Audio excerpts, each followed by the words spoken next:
నేను అప్పటికే ఈమెను ఏమనలేను కూడా.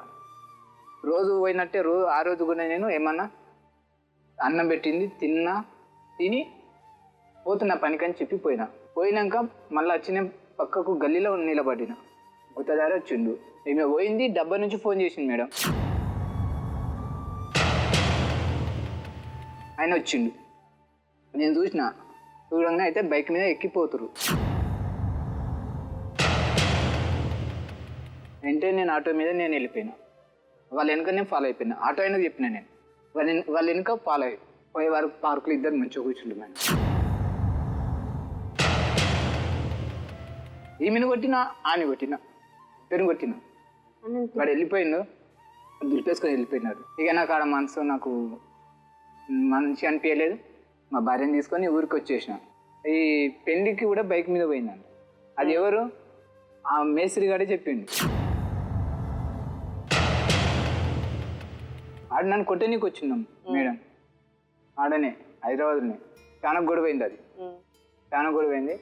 కొట్టడానికి వచ్చి ఏమన్నాడు మేస్త్రి? నీ భార్య విధంగా నేను రాలేను, మీ భార్య నా వెంబట వచ్చింది. వీళ్ళ అన్న పెళ్లికి కూడా బస్సు నేను ఎక్కిస్తే నాంపల్లిలో దిగి ఫోన్ చేపించి రప్పించుకుందంట. పంచాయతీ అయిపోయింది. వీళ్ళ అమ్మల ఇంటికనే పంచాయతీ అయింది. మా సర్పంచ్ వచ్చిండు.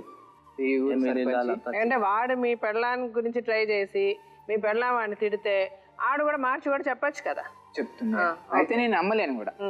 ఈమె తప్పు చేసింది అనేది నేను అనుమానం పడలేను, నమ్మలేను. కాకపోతే పరీక్ష నేను తీసుకున్నా భార్య మీద, అంతే.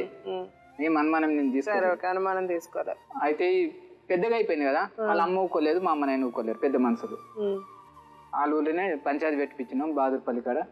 అక్కడ సర్పంచ్, మా ఊరు సర్పంచ్, పెద్ద మనుషులు అందరు కలిసి మాట్లాడారు. మరి ఎట్లాంటి ఎవరు అంటే, సరే నా భార్యని నేను తీసుకున్నాను. ఆ రోజు ఇక ఏంటంటే ఇది హైదరాబాద్లో గొడవైంది కదా, ఇక్కడ పంచాయతీ పెట్టినాం కదా. మా అత్తకు చాలా అది ఆమె మనసులో ఎట్లా అనిపించిందో కానీ మొత్తం మనసు నిండా మొత్తం అదే పెట్టుకున్నది.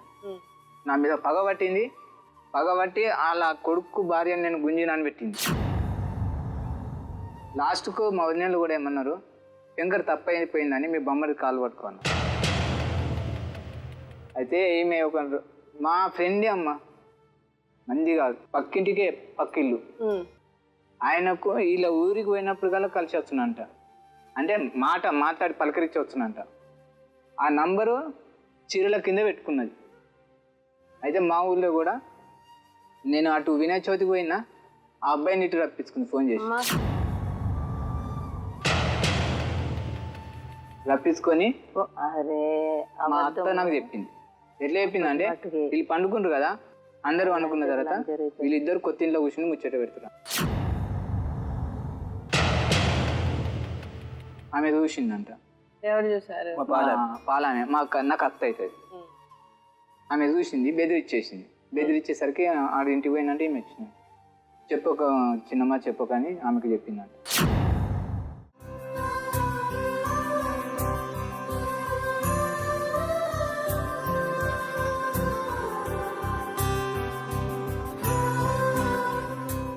తిరుపతి అయినా మీ పేరు? తిరుపతిరావు. ఎంతమంది పిల్లలమ్మా మీకు? నాకు ముగ్గురు కొడుకులే. కూతురు లేరమ్మా. మీ ఆయన లేరు? మా ఆయన చిన్నప్పుడు చనిపోయారు. ఓకే. మీ పెద్దనా చిన్ననా? చిన్న. మీకంటే పెద్దవాళ్ళు ఇద్దరు ఉన్నారు. అందరికి పెళ్ళిళ్ళు అయిపోయి మాకేం ఆస్తులు ఏమి లేవమ్మా. కష్టపడి పోషించి పెంచాను. ఓకే. మీరు కష్టపడి పోషించి పెంచి పెళ్లి చేశాను, అని చేసి నాకు ఎటువంటి ఆధారం లేదు. ఇప్పుడు మీకెందుకు మీ కోడలు అంటే నచ్చదు మేడం? అంటే ఇప్పుడున్న దీన్ని బట్టి చెప్తాను, ఫ్రాంక్ చెప్తాను మేడం, ఏది అబద్ధమా? నేను నిజంగా 2004లో పెళ్లి చేసుకున్నాను. ఇప్పటి వరకు కూడా నా భార్యకి నాకు ఎటువంటి ఎడబాటు లేదు. మేము వేరే ప్రాంతం నుండి వేరే ప్రాంతం ట్రాన్స్ఫర్, అంటే మద్దిలపాలెం నుండి వాళ్ళం బాంబే కానీ వెళ్ళిపోయాం. నేను చాలా పెద్ద పెద్ద పనులు చేసేవాడిని, కాంట్రాక్ట్ పనులు చేసేవాడిని. నా దగ్గర 10 మంది 12 మంది ఇలాగా కుర్రాళ్ళు పనిచేసేవారు. అయితే ఒక 8 years బ్యాక్ మేడం, బాగా కొంచెం డబ్బు రావడం వల్ల కొంచెం త్రాగడం తిరగడం మొదలుపెట్టాను. దాని ద్వారా నేను తీరిన ద్రోహం ఒక పాపం చేశాను మేడం. ఏంటో పాపం అంటే, నా దగ్గరికి వాళ్ళ అక్క చెల్లెలు ఒక ఆవిడ వచ్చింది. పనికి తెచ్చింది. పనికి వచ్చారు.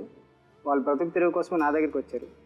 కానీ నేను అప్పుడు కన్ను మిన్ను కానుక నేనే తప్పు చేశాను మేడం. ఎందుకంటే వాళ్ళ ఆయన మమ్మల్ని నమ్మి విడిచిపెట్టి వెళ్ళిపోయాడు. 20 రోజులు రాలేదు. అయితే నేను అప్పుడు బట్టల షాప్ ఒకటి పెట్టాను. సో బట్టల షాప్లో తను ఉండేది, తిని ఉండేది, అందరూ ఉండేవారు. నేను తాగి రావడం, నా పాపిష్టి బ్రతుకు ఎందుకో మరి ఆ మూమెంట్లో నేను తప్పు చేశాను మేడం. తను పాడు చేశాను. ఇంకా తను వెళ్ళలేకపోయింది. చాలా గొడవలు అయ్యాయి. తను అలాగే ఉండిపోయింది. ఇప్పటికీ ఉంది నా దగ్గరే.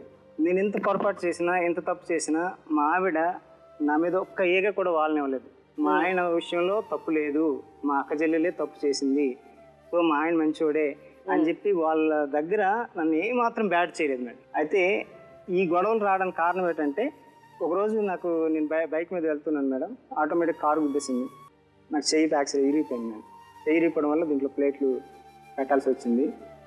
నా పనుల్లో నేను చాలా దగ్గర కాంట్రాక్ట్ వర్క్లు ఒక్కొక్క దగ్గర 1,50,000, ఒక దగ్గర 2 లక్షలు, ఒక దగ్గర ఒప్పుకున్నాను. నేను నెల రోజులు పనుల్లోకి వెళ్ళకపోవడం వల్ల మొత్తం అంతా లాస్ అయిపోయింది మేడం. చాలా లాస్ అయిపోయాను. ఎంత అంటే నేను మరి కోలుకోలేనేమో అన్నంతగా లాస్ అయిపోయింది మేడం. అయితే హాస్పిటల్లో కూడా ఒక కన్న తల్లి కూడా అంతగా సేవ చేయదేమో, అంత బాగా సేవ చేసింది నాకు. బండి డ్రైవింగ్ చేయలేకపోతున్నాను, పనికి వెళ్ళలేకపోతున్నాను. సో దానివల్ల నేను కొంచెం బాగా సఫర్ అయిపోయాను, ఇంట్లో ఉండిపోయాను. అయితే ఎప్పుడైతే నాకు ఈ లాస్ ఫైనాన్షియల్గా ఎప్పుడైతే నేను బ్యాక్ అయిపోయానో, ఫైనాన్షియల్ బ్యాక్ అయిపోవడం వల్ల నేను పిల్లల స్కూల్కి జాయిన్ చేయలేకపోయాను మేడం.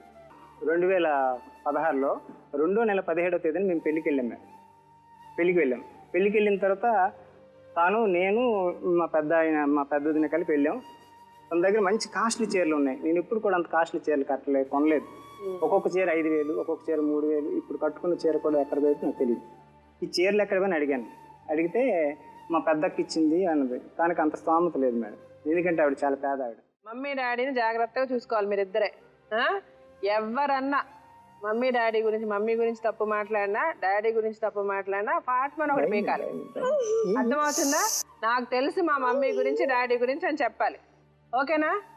అమ్మా అమ్మా నీ పసివాణమ్మ, నువ్వే లేక వసివాడానమ్మ, మాటే లేకుండా నువ్వే మాయం, కన్నీరవుతోంది ఎదలో గాయం, చెరిగింది దీపం కరిగింది రూపం, అమ్మా నాపై ఏమంత కోపం, కొండంత శోకం నేనున్న లోకం, నన్నే చూస్తూ నవ్వింది శూన్యం, నాకే ఎందుకు శాపం, జన్మల గతమే చేసిన పాపం, పగలే దిగులైన నడిరేయి ముసిరింది, కలవర పెడుతోంది పెను చీకటి, ఊపిరి నన్నొదిలి నీలా వెళ్ళిపోయింది, బ్రతికి సుఖమేమిటి, ఓ అమ్మా నీ పసివాణమ్మ, నువ్వే లేక వసివాడానమ్మ.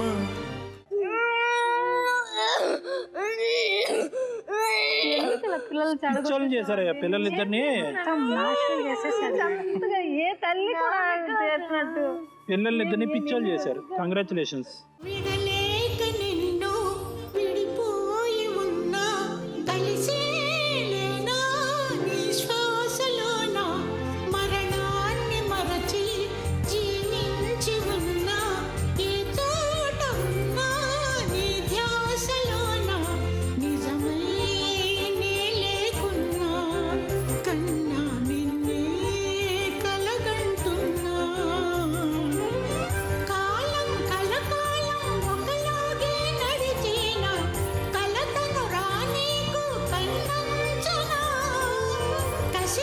శిశిరాన్ని